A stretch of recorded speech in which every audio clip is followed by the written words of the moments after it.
Hey friends, and welcome to the Girl Means Business podcast. I'm your host, Kendra Swalls, a photographer and educator on a mission to help you find your passion, power, and purpose through entrepreneurship. So let's jump right into today's episode because this girl means business. Hey guys, and welcome to episode 144 of the Girl Means Business podcast and the final episode of 2021. As we get ready to head into the new year and some really fun things we have in store for 2022, it's time for us to look back on the year that was 2021 in the Girl Means Business podcast. This is one of my favorite yearly episodes. It's the best of episode. In this episode, I'm sharing 10 of my favorite episodes from the year. And I have to say, this was a tough one to narrow down because there were some incredible guests, some amazing conversations. And I love that our community has grown this year. I love that I am getting to introduce y'all to some really amazing, incredible women that are doing incredible things. And it was just a really great year for the podcast. So it was hard for me to narrow down to these 10. And please know that just because these are the 10 that I picked for this best of episode, it does not in any way diminish how wonderful all the other episodes this year have been. Now, if you're new to the Girl Means Business podcast, this is a great place to start because this is going to give you a little sampling of kind of what this podcast is all about. It's a great way to know where to start if you want to binge a couple episodes. Maybe you listen to this episode and you hear 4 or 5 clips from other shows that you want to go back and listen to. Or you can just start at the beginning of the year and go from there. If you've been a longtime listener, first of all, thank you so much for being here. Secondly, this is a great way to kind of refresh your mind on some of the things that we talked about this year. We covered a lot of topics from social media, organization in your business, how to clean up your camera roll, email marketing, and then a couple of episodes that I really enjoy diving into, learning all about getting your mindset right around your business. So we're going to be talking about some of those episodes today. And of course, I will link all those episodes down in the show notes so you can quickly and easily go back and listen to the full episodes. Before we dive into our best of episode list, I want to say, first of all, I hope you all had a wonderful holiday spending time with family and friends. I hope that the end of your year is full of love and joy and happiness, some reflection on how this year has been for you, and some excitement about what the next year holds. I wish you all a wonderful, safe, happy new year, and I look forward to continuing our conversations in 2022. All right, let's get started with our best of episode. All right, up first is episode number 99, a 3-day work week with Kaylin Asher. So Kaylin is a business coach with a 3-day work week. She's mom of 2, founder of Success Made Simple. And in our conversation, she really broke down her systems for creating a 3-day work week, a work week where she could enjoy her time with her family, with her kids, where she could really have days where she was super productive, followed by days where she felt like she had time to enjoy her family and friends. So this was a really powerful episode for me because it gave me something to aspire to. I would love to get to a 3-day work week. Right now, I'm at about a 4.5-day work week, sometimes 7-day work weeks. But it's a great reminder that we are in control of our schedules. And if we really want to create this life we have in our minds, it's all possible. And that you can design your business to look the way you want it to look. So let's take a quick listen to my conversation with Kaylin. So how do you actually make that happen and set those boundaries so that you're not allowing your work to seep into your Saturday afternoon? Yeah, that's such a good question. And the way I stepped into it was I actually did sort of like a time inventory. I just observed myself. I didn't try to make any crazy changes right away.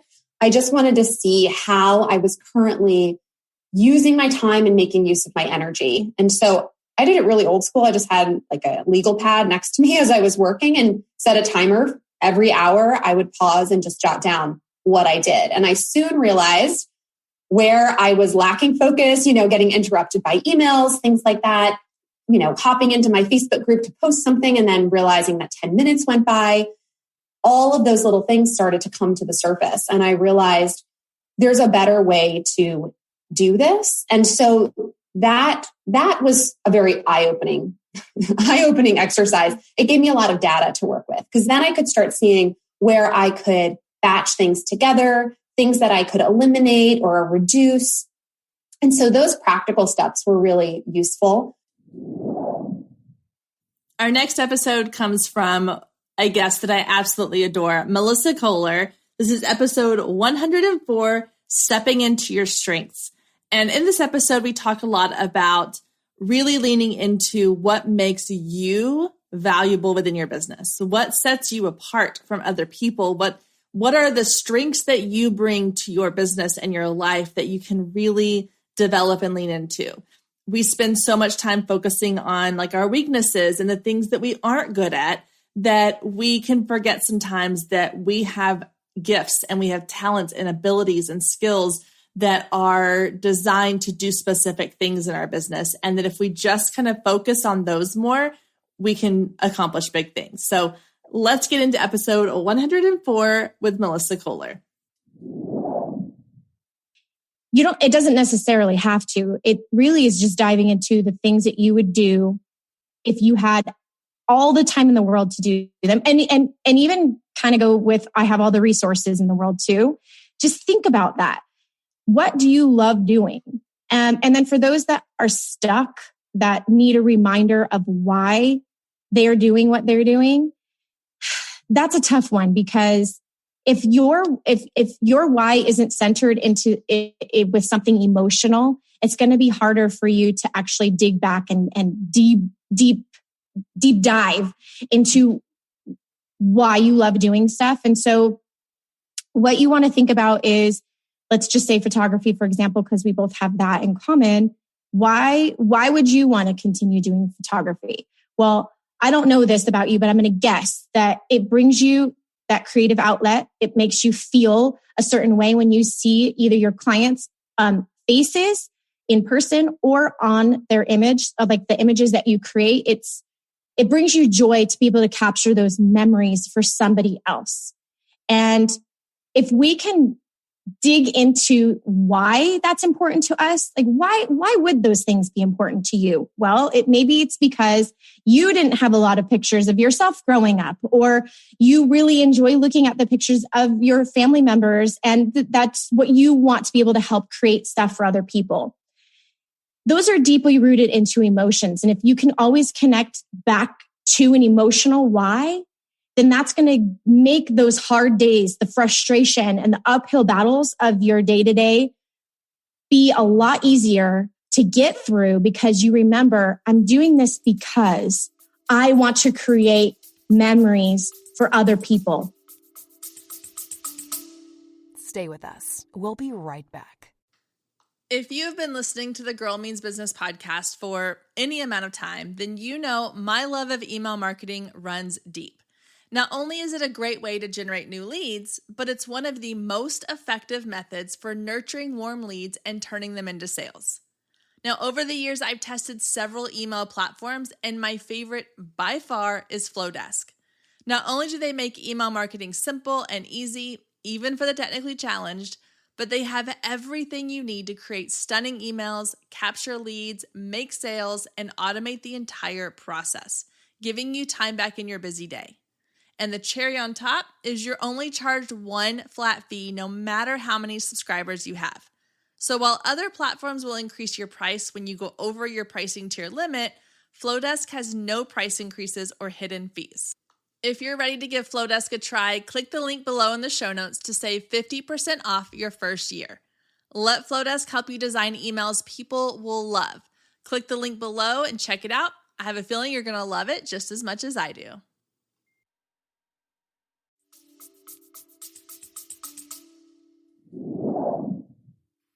Up next is episode 108, The Real Deal on IG Reels. So it's really fun to look back at these episodes and when I recorded them, when they came out, because this was around the time that I was diving headfirst into Instagram Reels and falling in love with short form video.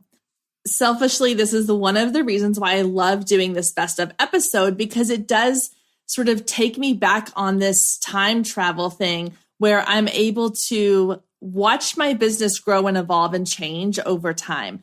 And when I go back and look at episode 108, where I'm introducing you to the world of IG Reels and how much I've enjoyed them and the power of short form video, it's incredible to think now just how different my business would be without them. Not only in a matter of my Instagram growth and things like that, but just in my confidence of being in front of the camera. I used to hate the idea of video, and now to see how quickly and easily I'm able to create these short form videos and put them out for the world to see, and have some that have gone, mini viral, things like that.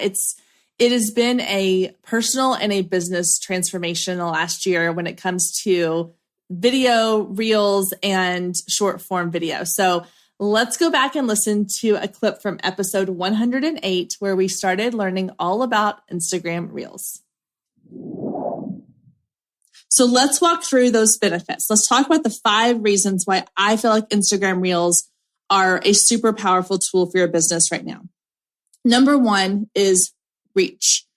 Instagram Reels gets way higher the reach than just posting content to your feed. Now, here is why. Instagram, first of all, if you're using a new feature in Instagram, they are going to prioritize your content. So Reels is their new shiny object. So if you're using their new shiny object, they are going to reward you for that by pushing your content out to more people. And unlike putting content on your feed, the Reels kind of go out into the masses. So with content on your feed, it's only shown to people within your community, people that follow you, and maybe some people you reach through hashtags. But with Reels, when you publish that Reel, it kind of goes out into the sphere of Reels that are being shared. And so Instagram is saying, okay, you've put a Reel out. Let me see who I can send it to. And if they engage, if they react with it, then I'm going to push it out to even more people. So unlike posting content or videos to your feed, your Reel is going to have a much larger reach. Now, I do highly recommend when you publish a Reel, also have it shared to your feed. Now, here's the reason for that. Because while it may go out into the Reels section of Instagram, you also want it to show up in the feed as your followers are scrolling. So if it goes onto your main Instagram feed, when your followers are scrolling through their post, your Reel is going to pop up in their scroll. So make sure when you publish it also to your Instagram feed. Our next episode is episode 110, Control Your Camera Roll with Denise Brinkman. Now, this was such a fun episode. I met Denise over on Clubhouse. So by the time this episode came out, I was full force, head over heels in love with Clubhouse. I was on there on a regular basis. And Denise was one of the incredible people that I met through being on that platform. And she came into a Clubhouse room and was telling all about how she teaches women, particularly moms, how to organize and utilize their iPhone camera roll. And I thought, this is such a great topic. This is such a great idea to talk about and share about. I need to have her on the podcast. And so this episode, she shares so many invaluable tips about how to get control of your camera roll. And she teaches a course on this. Her Instagram has so many fun tips and tricks in her Instagram stories and on her feed. She's a great person to go follow. And I just loved this episode. This is one I highly recommend going back and listening to the full episode because there's so many little gems and nuggets of information in there. So let's take a listen. Denise would not be happy. I need to get rid of some of these. And it was like, what would Denise do? That makes me so happy that I'm in your head. I've actually gotten a lot of DMs about that sort of thing, that people like, you're going to be so proud of me. I went through my photos today. You're going to be so proud of me. I did this or that. And that just makes me so happy. But yeah, like you don't need 15 photos of the exact same thing. When you pass your photos down to your daughter someday, she's not going to need those 15 photos. She wants to know which one is the best. And I suggest like think through it and like think which one is the one that like, this is the one I'm going to be sharing. This is the one I'm going to be uploading. And then with the other ones, like, is there any reason I would choose photo B over that winning photo number A? Yeah. And if the answer is no, you don't need to keep it. Sometimes they'll like the photo will tell a different story. Like you'll keep one smiling photo, one crying photo, one laughing photo or something. But if the photos kind of serve the same purpose, you don't necessarily need to keep it, because with taking photos on our phones, it just gets out of control fast and the numbers add up. And so it's like, like to do what I can to keep the daily numbers down, or like to kind of cull through it, so that when you times my daughter's baby childhood photos by 18 years, the number doesn't get so giant. Exactly. Yeah. Well, I noticed, like, I like what you said too about which one would you share, because after like that series of photos I took of my daughter with her little birdhouse, I was looking to share one, to send one to my husband to show him like what she was doing. And it's true. I looked at it and I was like, well, which one do I like? I don't only send him all of these. And I picked the one where she was making this really kind of cute, like serious, concentrated face. Like she was really focused on what she was doing. And so what you just said, I was like, yeah, that makes perfect sense. That's the one I should keep. The other ones, if they weren't, I mean, they're not that they're not special. Any picture of your kids are special. But if you have 4 or 5 photos that look basically the same, and you choose one of them to send to your spouse or your mom or your friend or whoever, or put on social media, that's probably the one that you need to stay, right? Absolutely. And hit the little favorite heart or star on that, so that it is marked. So next time you go back to them and you decide, oh, I'm going to put together a family photo book, you don't have to look through those 15 photos of your daughter making the birdhouse and remember which one that you like. Once you have the favorite heart hit, it kind of helps you next time. It saves you more time in the long run. Number 5 on the Best of 2021 series, for those of you keeping count, is episode number 122, your email welcome series. Now, I chose this episode because I truly believe in the power of email marketing. And one of the best things I have done in my business when it comes to email marketing is to create a welcome series, a set of emails that are going to go out to my audience without me having to lift a finger. They're automated, they're done for you. And that welcome series is what invites people into my world. It invites them to get to know me better. I share resources and information, and it builds a connection that is so much stronger than if I just sent them one email saying, here is your free download or your free resource. This is where the connection really starts to come in play. And so I felt like this episode was a very strong foundational business episode that everyone should take a listen to. I'll go into a little more detail on what's in each of those emails in just a few minutes, but I want to talk first about the automation piece of this, because this is key in getting your welcome series so that you don't have to think about it. It just happens. So the way the automation works is within your email provider. And for the sake of this episode, I'm going to use Flowdesk, since that's what I personally use and it's what I'm familiar with. But I know MailChimp and ConvertKit and Aweber, they all do the exact same thing. So if you're using like Flowdesk, these are called workflows. And other platforms, I believe they're called automations. Either way, workflows, automations, they do the exact same thing. So in Flowdesk, I would create a new workflow. And in that workflow, I'm going to set it to trigger, which means it's going to go into action. It's going to start running as soon as something happens. So I'm going to say, as soon as somebody signs up for my free email marketing starter kit, I want you to trigger this workflow. So if you were right now to go sign up for that email marketing starter kit, then a little bell would go off inside of Flowdesk. Not really, but that's how I visualize it. And it would say, hey, this person has signed up. I need to now activate this workflow. The first email will go out right away. If that's how you set it, you can set it however you want. You can set it to go out a day later, 2 hours later, immediately. It's totally in your control. I prefer to do immediately because if someone signs up, I immediately want them to know, hey, I'm going to be here to support you. Here's the free offer. Here's whatever you signed up for. There's no waiting around so that you forget about it. You obviously are interested in this. I want to send it to you right away. So I send off that first email. Then I'm going to have it set up so that 2 days later, maybe a second email goes out. Then 2 days later, another email goes out. So once you sign up, you're kind of on this journey through these emails. And Flowdesk is going to automatically send these out at the times I have designated for it.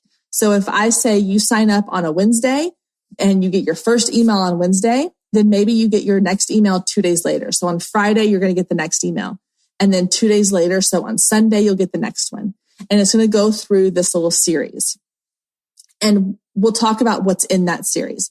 But the beauty of this is that through that, I have set this up one time and I have duplicated it and tweaked it and changed it for other, lead magnets and opt-ins, but the bones of it are there. I don't have to do anything else to it.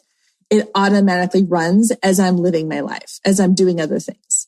So I will see that someone has responded to one of the emails in my welcome series, even though I didn't have to manually send that. That is the beauty of automations and workflows, is that they are working behind the scenes for you and in your business while you're doing other things. So it may feel like a lot in the beginning to set up, but once it's done, it is done. And you can go back and you can add to it, or you can change it or modify it as you like, or as new things come up, or as you start to see trends in like where people are dropping off or where people are really enjoying things, you can go in and modify those. But once you have it done, it's done.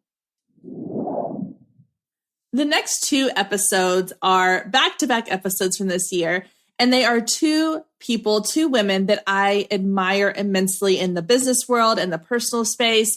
And I was so honored and amazed that I got to interview them and have those conversations on the podcast with them for you to listen to. So up first is episode 123 with Ali Kazaza. Now, Ali has been on the show before. This was her second time on the Girl Means Business podcast. And this time I was so excited to chat with her because she was on the verge of launching her brand new book, Declutter Like a Mother. I had early access to it. I was able to read through it. We talk a little bit about it in the episode. But one of the things I love about Ali is that when I start talking with her, the conversation goes in all these really incredible directions that I didn't really plan for. And I love that she is so excited and willing to go in those directions as well. So let's take a quick listen to my second conversation on the show with Ali Kazaza. For me, it's been a mindset shift, which has been super, super helpful to help me to help me feel like I'm thriving in the last year of being at home more with our family and not feel like it was a place where we were like, quote unquote, trapped in, Yeah. And I want to just point out something that you said when you were speaking about your office, like how expansive that shift feels when you talk about it. Like even your body language and your eyes like shifted and lit up, because I could tell from the way that it was feeling before, it's almost like that's like a hobby situation. Mm-hmm. Like, oh, I'm like in the corner and then you're in the corner, then that's the results you get in your business, in the corner results. And it's not that you have to have a full office in this beautiful space, but when you know that based on the space you have, you're not really honoring what you're doing, that energy shows up in your business and in the way you treat your business and in the way you treat yourself, the way you view yourself, then that is going to show up in the way you speak about yourself and your business when people ask what you do. Like it's all about the intent behind it. And what's interesting is for most of us, when we go to buy or rent a home, we naturally start to get into like, this is like what I walk everyone through in the book and my courses is setting the intent, like Kendra's talking about. We naturally get there. You get to this, you're looking and you're like, the way you're making the decision to move in or not is you're setting the intent. naturally already. I would do this here. I could see this painted white. I could see another window here. I could see me working here and the kids doing homework here. You naturally do that. But then stuff moves in, life happens, schedules happen, stress hits, and you just go, go, go. And it's just you settle for whatever is convenient. And so we want to come back to that intent and align our spaces with what is going to serve us, not what the room was built to be, what is going to serve us. And so I think it's so basic. Setting the intent for your bathroom, setting your intent for the kitchen. Like it might seem obvious, but it's really not, because you've left that. That's why you're here. That's why you cooked to plan on this podcast. That's why you buy the book, because you've lost that intent and you're not living aligned with that. So it's really beautiful, because setting the intent and aligning our space with what we want is very therapeutic. And it's like you get that energy flowing, and just watch. You do that, and then you start doing that in your business and in every email you respond to. Like, what's my intent here? Do I really need to say yes to this? Like, it's just really getting that energy stirring of, I am worthy of enjoyment. I am worthy of a beautiful space. I am worthy of a home that I pay so much for, that is working for me instead of against me. And that brings that worthiness energy into everything else that you do. Yeah. Oh, that's so good. I love what you said. I wrote down that in the corner results. It's so true. Like when I would come into my office before and I had my desk and it was like facing this wall, and I would come in here and I'd be like, I'm sitting here staring at a wall, and it's wall that it's beautiful. I painted it. I love it. It's great. That's not what I want to, it's almost like I was staring at a roadblock. And that's when I felt like I was in a roadblock in my business. When I was able to shift this and move it to like, I'm looking out and I have light and I feel like I can feel the sunshine on my face, or I can watch the rain if it's raining one day. And I can hear the noises from the birds outside. Like it changes something inside of me when I come in here now. And it does, it feels like I'm putting myself in a position to say, this business is my business, and I am not going to, play small anymore. I'm going to make it what I want it to be. And it's like you said, it sounds kind of silly to think like a room can do that, a space can do that, but it really does. I mean, especially when you're not leaving and going to an office. And if you are leaving and going to an office, make that office a place that feels like we're talking about here. You control which direction your desk faces, how your chairs are set up, how many plants you have or artwork you have. Even if it's a rented space, you can still make it feel like a space that feels good to you and not just a white box you walk into every day. Up next in our back-to-back episodes of this Best of series is episode number 124 with Sue B, the Instagram expert. Now, Sue B is someone I also met on Clubhouse. And before getting on Clubhouse, I had not heard of her. I was not aware of her. And now I absolutely adore her. In fact, I adore her so much that she is my business coach. I've been working with her and the Sue B team to help elevate the Girl Means Business brand. And I could not say enough incredible things about her and the things that she is doing to help other female business owners grow their business online, on Instagram, and also personally. So I can't wait for you to listen into part of our conversation, and definitely go back and listen to episode 124 for all of the Instagram gold. What do you think as far as Instagram? Because a lot of people are looking at it obviously for business, and listening to this podcast, a lot of it's women who have businesses. Mm-hmm. And I hear a lot of people say like, I just don't feel like Instagram works for me.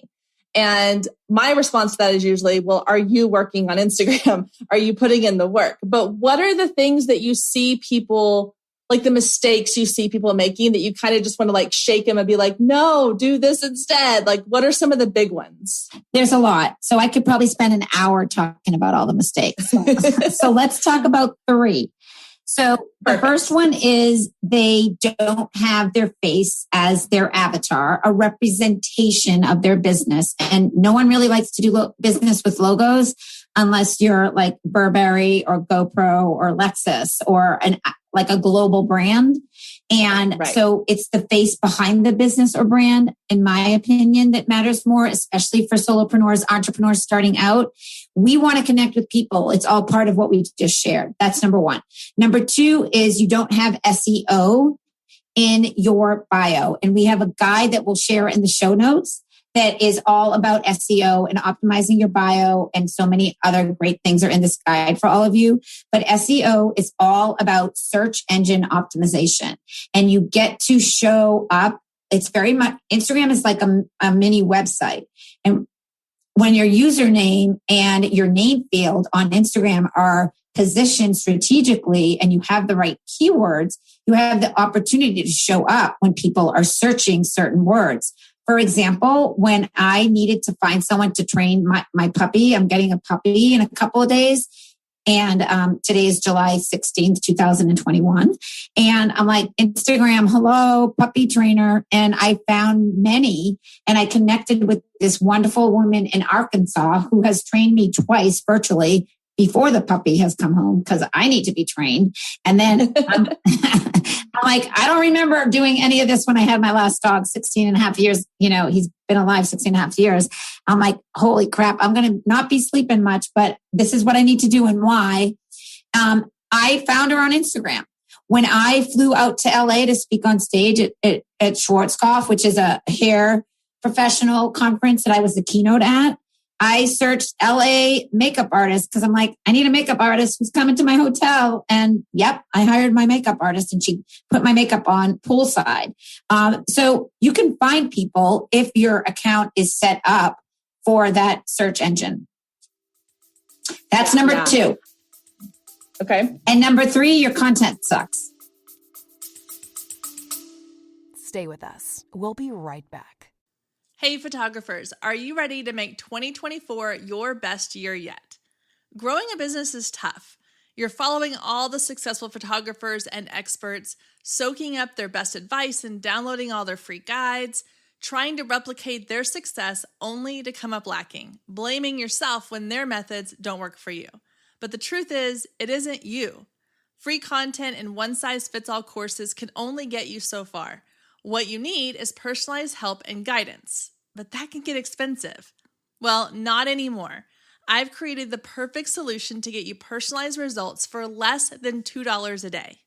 Introducing the Focus Photographer Lab, a one-of-a-kind coaching membership that gets you one-on-one results for a fraction of the cost of traditional coaching. Inside the lab, you'll find the 3 C's to success: classes, coaching, and community. With classes, you gain access to a treasure trove of pre-recorded trainings and invaluable resources. With coaching, you get monthly live trainings and Q&A sessions, along with my favorite part, the weekly one-on-one office hours, where we get to address your unique questions and challenges. And then there's the community, where you get to connect with an amazing group of talented female photographers who share your passion, supporting each other and inspiring each other to greatness. The best part is it doesn't come with an expensive one-on-one coaching price tag. You get all of that for just $47 a month. You can even try it for free for 14 days to make sure it's a good fit for you. And there is no contract and no obligation. You can cancel at any time. So what are you waiting for? Head down to the show notes and click the link to learn more and get signed up today. And let's make 2024 our best year yet. This is why I love you. I love just the blunt to the point, this is what I need in my life. I'm like, okay, tell it like it is. That's perfect. Yeah. So, random content gets you random results. And if you don't know exactly what your audience wants and needs, you're wasting your time. And this is not the algorithm working against you. It's your content isn't relevant to your audience. Keeping with the Instagram theme, our next episode is episode number 130. Why would someone want to follow you? In this episode, I dive into all of the reasons why people follow or unfollow accounts on Instagram or Facebook or any social media account, and ways that you can position yourself to be the go-to person that people want to follow. That first impression really matters. And so in this episode, I'm covering all the tips you need to make sure you make a great first impression when someone lands on your account. Let's take a listen. The first tip is to make it crystal clear right off the bat who you are and who you serve. Because this is one of the struggles I see a lot of people having on social media, especially with Instagram, because we have that cute little Instagram bio. And I see a lot of people going in and saying like, I'm a wife and a mom and a photographer, or I love coffee and cupcakes. And that's all cutesy and fun. But when you have a very limited amount of space to grab somebody's attention, you want to use it to the fullest of its potential. So you want to make sure that your bio is grabbing people's attention and it's making them go, this is somebody that I want to follow. Let me give you an example. Let's say that your name is Sarah Smith and you are a yoga teacher. You teach classes in person at a yoga studio, and then you also teach online classes virtually for people that can't make it into the studio all over the place. And your Instagram name is Sarah Smith 123. Okay, it's not very clear what you do or who you are, but that's fine. So someone goes to your bio, and the first line, the bolded line, which is the SEO line, those are the keywords that are searchable in your bio. It just says Sarah Smith. Again, you're not telling me what you do. You're just telling me who you are. Then below it, where you have your bio lines, you say something along the lines of, I help busy moms find peace and relaxation throughout their day. You're not really telling me what you do. Or maybe the second line says something about, completed my yoga teacher training in 2018 and dog lover. And I love coffee and wine at night. Like these are all things that are fun to know about you, but they don't need to go into your bio. So let's take the same example and let's look at how it could be done really well. So Sarah Smith's a yoga instructor. So now she changes her name to the Instagram name to the name of her studio or the name of the classes that she teaches. So maybe it is Yoga with Sarah. And then in that SEO line, instead of just saying Sarah Smith, she says Sarah - online yoga classes or virtual yoga classes or yoga studio, whatever it is, that just telling people what you do. Because 9 times out of 10, when someone goes to search for something on Instagram, if they type in yoga studio, if yoga is nowhere in your SEO title or the name of your account, you're not going to show up. So you want to make sure that bio line, that first bolded line, that SEO line, tells people exactly who you are and what you do. Are you a family photographer? Put that in the bolded line. Are you a yoga teacher? Put that in the bolded line. Are you a artist who does wedding sketches? Put that in the bio line. Whatever the name it is that you do needs to go in that bolded line. Okay, that's the SEO title. Then you need to use that coveted bio space to really tell people who are you helping and how do you help them. Number 9 on our best of list is episode 135, Protecting Yourself from Burnout with Elizabeth Rosenberg. And we chose this episode in particular because I know that this is the time of year when a lot of us start to notice those signs of burnout. When I was a family photographer years ago, December would hit and I would just have this thought of, I never want to look at or pick up a camera again.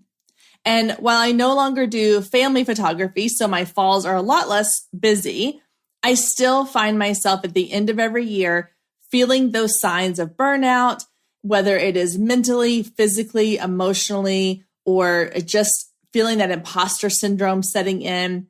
So I wanted to share this episode in particular because Elizabeth shares a lot of great tips around how to recognize burnout, how to protect yourself from getting to that point, and things you can implement in your life on a regular basis so that we can kind of mitigate that point where you hit a full-on wall and just feel like you can't go any further. So let's take a listen to episode 135.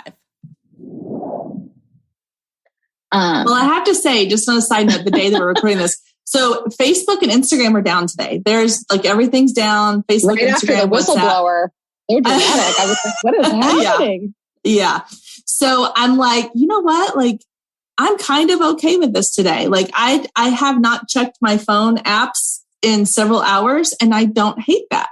And I know that there are people who like remove the app from their phone on the weekends and things like that. And I've done like where I set timers so that like at a certain time of day, like they gray out and I can't get into them without overriding the shutdown time, whatever. Yeah. Anyway, the system. Yeah.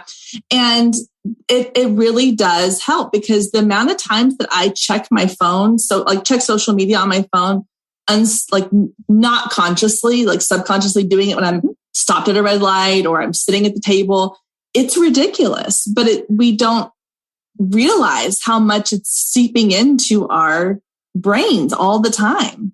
It is a drug and there's an algorithm to keep making you check. So the other thing too is to really check on the notifications on your phone and what that looks like. Are you getting notifications of breaking news? As someone who is in marketing communications, honestly, that's been the hardest part of my job the last 2 years is I have to know what's going on in the news in order to do my job well. What has been going on in the news has also been like killing me at the core. It's just too much. It's all like just too much sometimes. Right. Yeah. And it's so funny because the advice that I get from everybody is like, just turn off the news. And I'm like, I would love to do that. Or like, just get off social media. Like that would be a dream. But I have definitely curbed the notifications. I have 0 news notifications on anything, on my computer, on my phone, on anything. My social media, I only have Twitter and Instagram on my phone. And I have locks on those according to when I can use them. And again, I do this for a living. So if you don't do this for a living, this is something that like, I promise you can do. If I can do it, you can do it. And then the other thing is, I don't sleep with, and this is, I think might be a little harder for some other people, but I don't sleep with my phone in my room. I have it in the living room. I have it turned up really loud on my do not disturb. So if there is a family emergency, people can get through. But I do not have it in my room at all. Yeah, that's a smart idea. By the way, to do.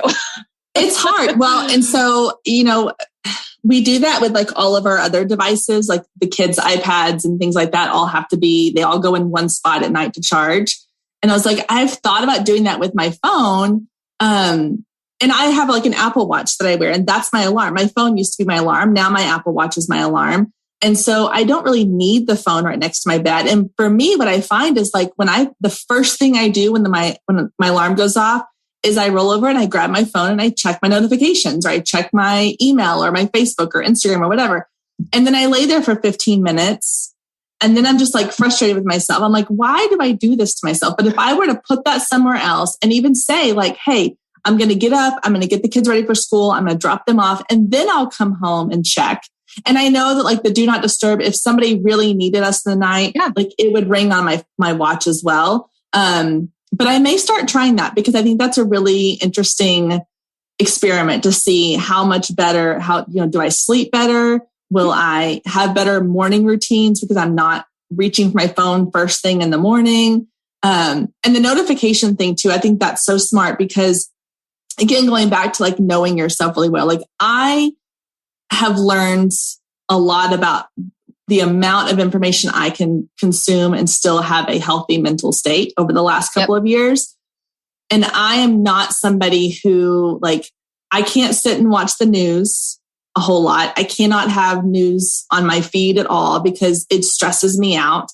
I don't like conflict. I don't like discord. I don't like any of that stuff. And so luckily my husband is somebody who can consume a lot of that. So I let him filter the information to me that way. Yeah. Because I've learned, I'm like, I know myself well enough that when I have anxiety attacks, when I have moments where I am literally in the closet, like on the floor sobbing, it's because I've consumed too much of stuff that I have no control over right now.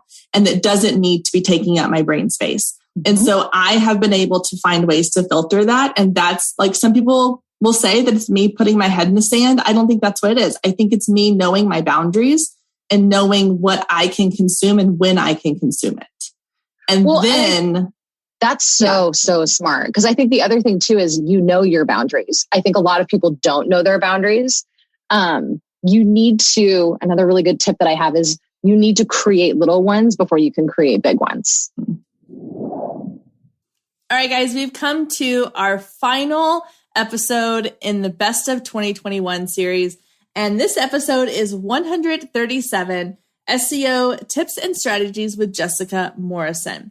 Now, I chose this one to kind of round out our Best of series because I truly believe in the power of SEO, search engine optimization. I've talked about it several times here on the podcast, and I love the idea of going into the new year with really strong strategies behind how to get your business noticed. And SEO is a great way to get your business noticed.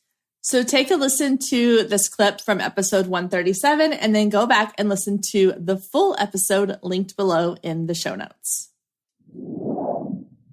So SEO stands for search engine optimization. And when I refer to search engines, for all intents and purposes, I'm going to say Google because it's really the largest one out there. So what it is, it's basically working on your content that you put on your website to make it show up higher on Google. So the goal is always to be ideally on the first page, ideally in the first 3 on the first page, because we all know how we search on Google. And generally, unless we're really interested in a topic, we're not going to past page 2 probably. So there are things you can do that can help your business show up higher, both locally and then in national searches. And that's sort of the whole process of SEO. And there's over 200 different ranking factors. So it is a really robust thing that Google uses. And nobody knows exactly what their algorithm is because they keep it very secret. But what they've done lately, and I think this is where it really benefits small business owners and new businesses, is that it's all about the user experience. And most of us get into business, we're into customer satisfaction, giving our customers what they're looking for. And Google wants to do the same thing when somebody's searching for a topic. So it used to be that when people could stuff keywords in there, and we've probably all come across an article where it's so artificially written, these people just jammed as many keywords as they could in there. But that doesn't fly anymore on Google. They're really starting to look at, are people finding what they need?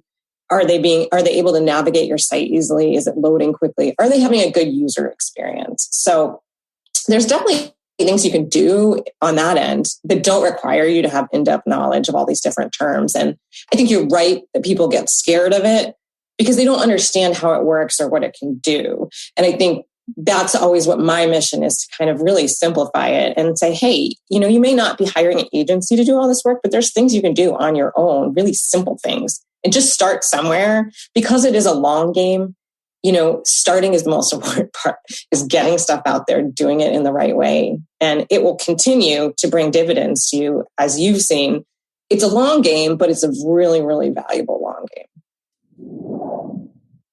All right, guys, that does it for our best of episode for 2021. I hope that you will go back and listen to some of these episodes in their entirety, because the little snippets for this episode are just one tiny piece of all of the greatness that happens in these episodes and conversations. So thank you again for another incredible year here on the Girl Means Business podcast. Year 3, it's hard to believe. I cannot wait for you to see and hear all of the exciting things we have coming for you in 2022. And again, I hope you all have a wonderful, wonderful holidays and a happy new year. And we'll see you again next year. Bye, guys. Thank you so much for joining us today. I hope you enjoyed the conversation as much as I did. And as always, you can find any links or resources mentioned in today's show down in the show notes. And if we're not friends outside of the podcast yet, then what are you waiting for? Come find me on Instagram at Girl Means Business. Send me a DM letting me know what you thought of today's episode or any of the past episodes you listened to. You can also take a screenshot of today's episode and post it to your stories, tagging at Girl Means Business, and I'll give you a shout out on my page. I love connecting with you and hearing all about your business and can't wait to get to know you more. I hope you have a wonderful week, and I will meet you back here next week, same time, same place.